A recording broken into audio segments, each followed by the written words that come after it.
Welcome back and hello. I am Coach Sarah, and this is the Functional Effect Optimization Group weekly group coaching call. And as you can see, doing a solo call tonight. And it's actually kind of related to the topic that I'm going to be touching on tonight. Because last week, if you were with us, I talked about how it can feel when you fall off the wagon, even when you know what to do, and how that in and of itself is a lack of integration into your lifestyle and the problems that can occur because of that. But tonight I want to peel back another layer deeper.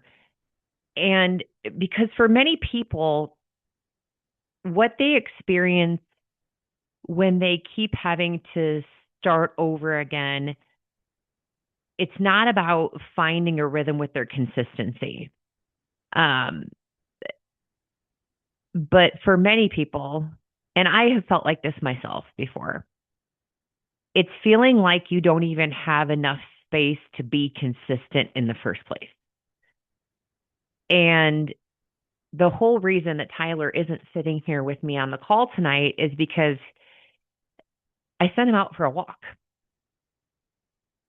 And we'll talk more about the why behind this in a little bit, but and how this applies to you. But this was one thing that I could take off of his plate for today. And for many of you, you are existing off of a list of shoulds that is far exceeding what you're actually capable of doing in a given day. And when you're not able to get to that list of shoulds and you're finding yourself with this never ending proverbial to do list on your brain as you go to bed, those things are occupying brain space and you're carrying the weight of those unmade decisions.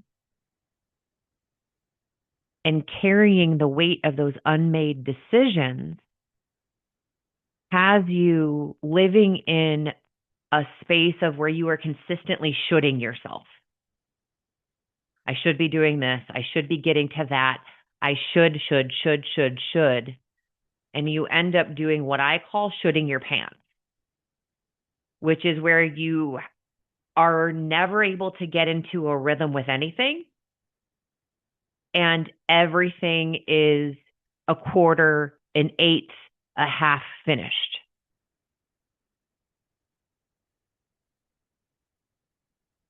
You know that I'm really big on providing you with actionable framework.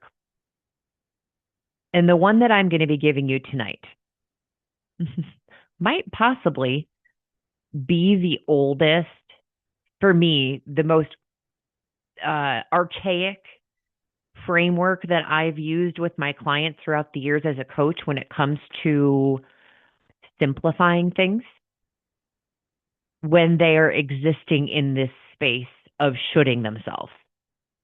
I have been someone who has lived in this space of shoulding themselves on a regular basis. So, as always, the information and the solutions that I'm bringing to you tonight are coming through not only my years of coaching experience, but my years of experience of having to deconstruct my basic thought process and build myself back up to a place where I was making decisions through a different lens and applying a different lens to the way I looked at health and wellness and fitness. And that's why we're here today, having these talks about things that have nothing to do with your squat or your deadlift or your macros, but rather all of the underlying thought processes and belief systems that are driving your ability to efficiently and effectively show up for those things like the workouts and the macros, etc., in the way that you said you're going to.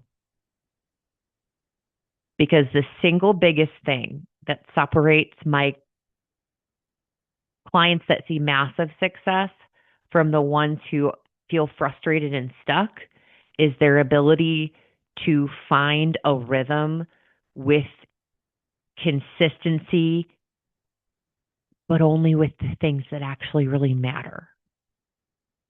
Because oftentimes we're trying to find consistency with things that somebody else could be doing for us.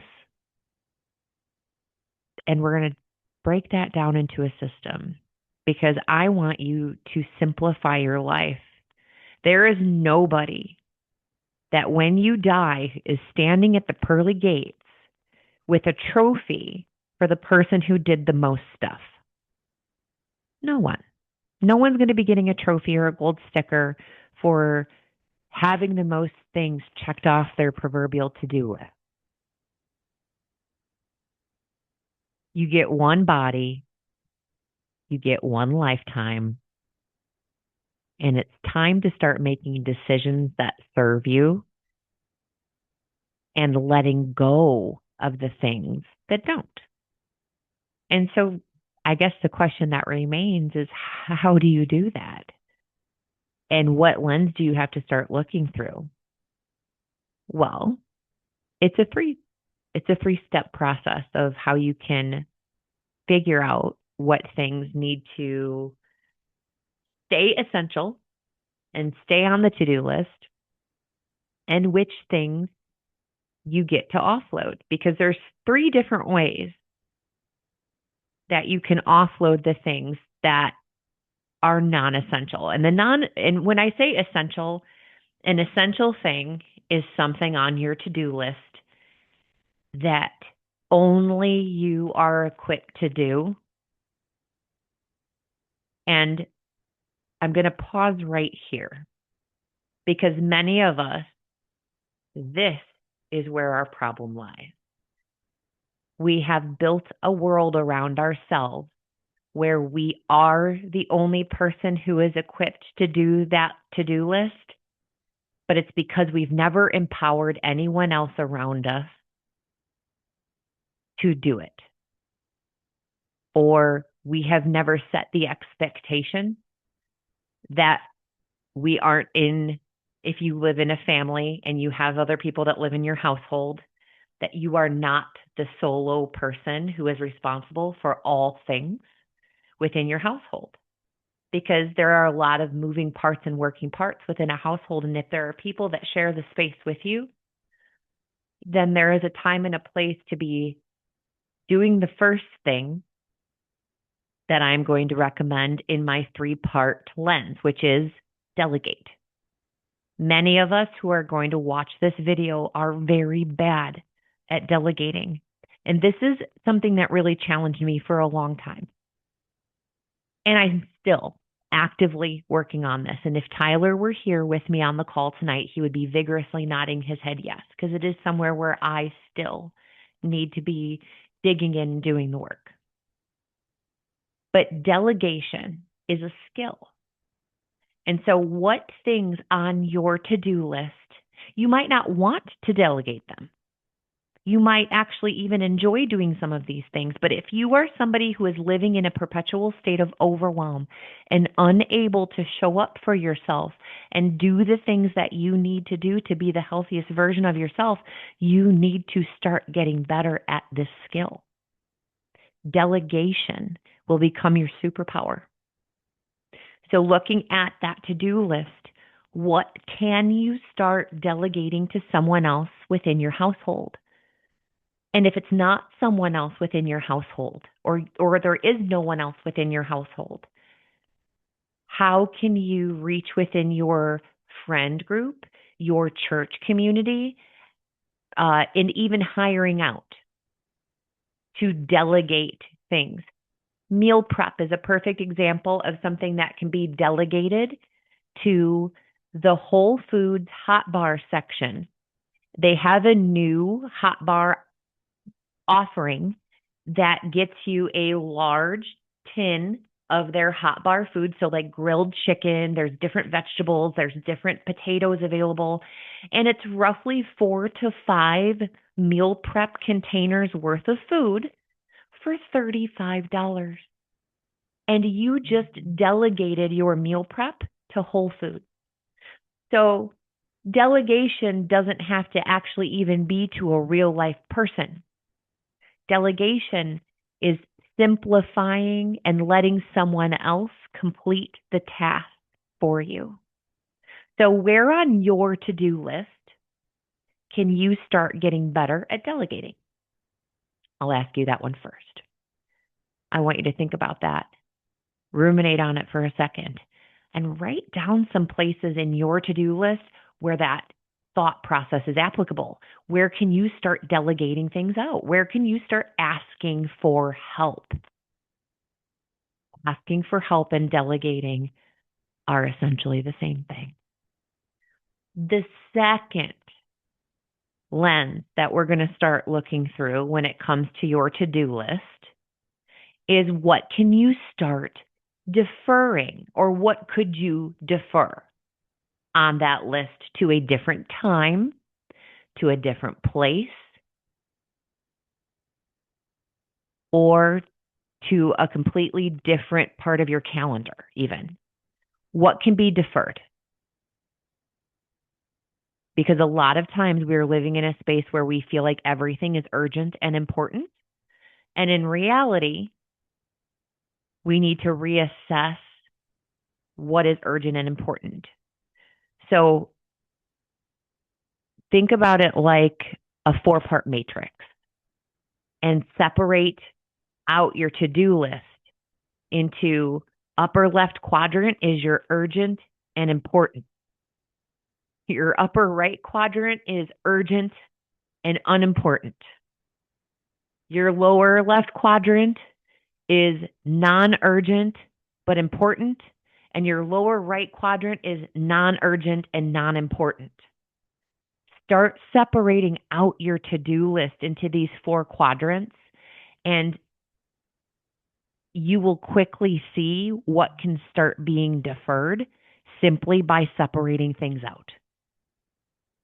The last lens that I'm going to start asking you to look through when it comes to assessing your to-do list, and this may be the toughest one, is what can you delete? Not everything on your to-do list is something that you actually need to do. Some of the things on your to-do list are things that you might like, you might not like, but they're things that you feel like you should be doing. But if you were to actually break it down, do you really need to be doing that thing? Or is it something that you've just always done? Is it something that you're just so in the habit of doing that you don't realize that it's become a non-essential part of your routine? So, to recap, first option, what can you delegate out? Where can you ask for help? Where can you start simplifying your list by giving those tasks away to someone else? Second, what can you defer? What can you move to a different time, to a different place, or to a completely different part of your calendar? Because not everything is as urgent or as important as you think it is in your head, or as other people may think you, or may lead you to believe that it is. So it's always actually figuring out what is the urgency and the importance of this task being completed. And then what can be deleted? What can be taken off the list completely? What can you get rid of and just say, you know what? This is a to-do list item that just no longer serves me, and I think it's time to let it go. Because if you can apply that and successfully audit your to-do list, I'm going to guarantee that you're going to find yourself in a different place come Monday. You're going to be in a place where you feel like you've taken a weight off of your shoulders. And if you appropriately apply this delegation tool and learn this skill and flex that delegation muscle over and over, you're also going to be empowering the other members of your household to step up in a way that not only you're going to feel good about, but they're going to feel good about. Because many of the people in your house, if you were to ask them right now to help you with these things that you haven't been asking them, it's not that they're going to be looking at you in disgust and saying no. They're going to be probably thinking deep down, I'm really glad that she's finally asking me to help with something, or he's asking me to help with something, because you're likely the person who never asks for help. So, on that note, don't feel bad if you are that person, because you're looking at one who has struggled for years with the idea of asking for help. But I've come to recognize that in and of itself is such a valuable skill in me staying the healthiest version of me and not trying to be the do it all superwoman who doesn't ask anyone for anything. That right there is a trait that is no longer serving any of us. So, on that note, I want you to assess your to do list through this lens. What can you delegate? What can you defer? What can you delete? And I challenge you with that idea of looking at your to do list that way, because it's going to make you slightly uncomfortable, just like most things we talk about in this group. But if you do it, you will see that it's going to change the landscape of how you feel when you face your day to day to do list. Um, Next week, same time, same place. I hope to have Dr. Tyler back here with me again. And I guarantee, though, that walk he took tonight is going to serve him much more than having to do one more thing today.